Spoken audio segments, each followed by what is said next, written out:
Okay, just came up with a great new process for scheduling appointments.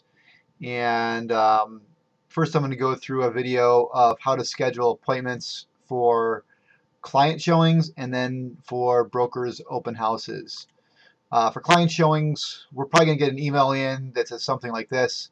Hey Scott, want to see these particular properties starting at 2 o'clock on April 20th, or I may send this to you. And so then your job is to figure out an efficient route and then schedule the appointments, but also to document property information into Evernote so we can quickly pull up stuff if the client asks questions during the showing, and to have a body of knowledge about each individual property so that we can quickly look it up should we need to reference it.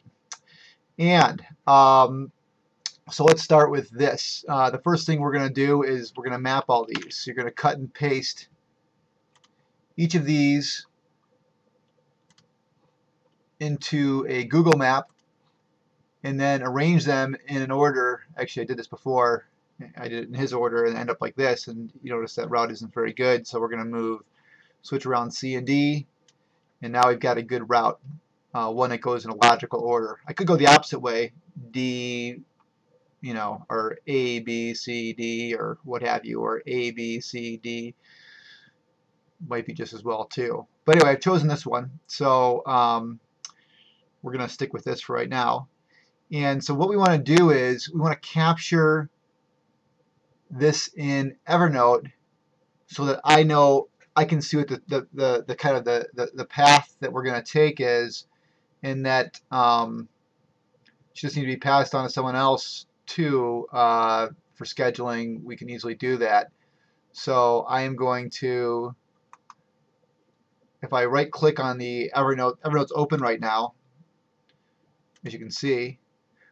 But if I right click on Evernote, this icon at the bottom, and hit clip screenshot, I can actually drag. I want to grab the addresses on the left side and the map of the actual thing, so I have a general knowledge of what the order is and where we're going. And that post right in the Evernote is a new note. Pretty awesome. What I also can do is, might as well capture what Bob told me. So if there's ever any question, we can refer to the email. Here's what he wants to see and when you want to see it, starting at 2 p.m. So now we know the logical route: 415 Forest in Oak Park, 1044, and we can start to 415, Forest. We'll start with that one, and we can go over to the MLS now. And the easiest way to do a search here is just plug in the number and the street name. We don't need all the off-market details per se, although we're going to grab that. Now, here's what we do from here. Don't just cut and paste this. We're actually going to do an advanced print, and we're going to print out the full agent listing sheet, not just the agent, but the full agent, plus all the pictures, and it's going to be all photos, plus the tax report and the listing history. Hit continue, and this will be in a print mode, which is what we want. And look at this. For reference in the future, we'll have a searchable thing of where, of this property, and then we'll also take some notes when we get there, which will have additional information. So you can do Control A, which highlights everything, and Control C, which captures it, and then do a new note, and Control V to paste it in there. And I want the address in this subject line, so Control C, and the address up here. Well, sometimes these things don't always cooperate.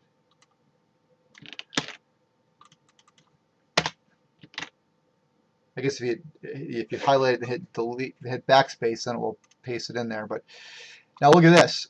You also had some tags if you wanted to, like Forest. You can put the person's name that we're showing the property to. Johnson.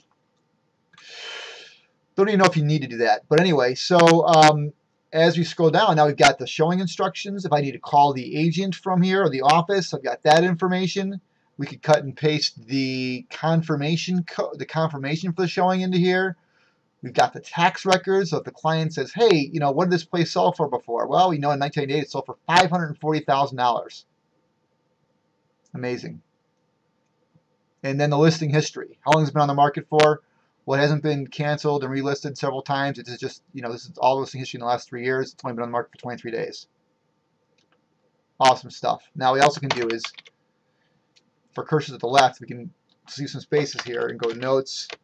And now we're ready to go. So when I do the showing, I can leave an audio clip. I can leave some written notes about some information that's not in here that's relevant. Maybe the layout sucks. Maybe there's, evidence of water damage or mold or whatever. I can leave specific notes in here, and that provides a record for me. When this property closes, then I could add some notes in here too, so that I've got a reference of, hey, what did this end up selling for? Pretty cool. Now, that's it. So the next step would be I'll call the listing office right here and schedule the appointment. And when it gets confirmed, I can put the showing instructions here, probably at the top actually.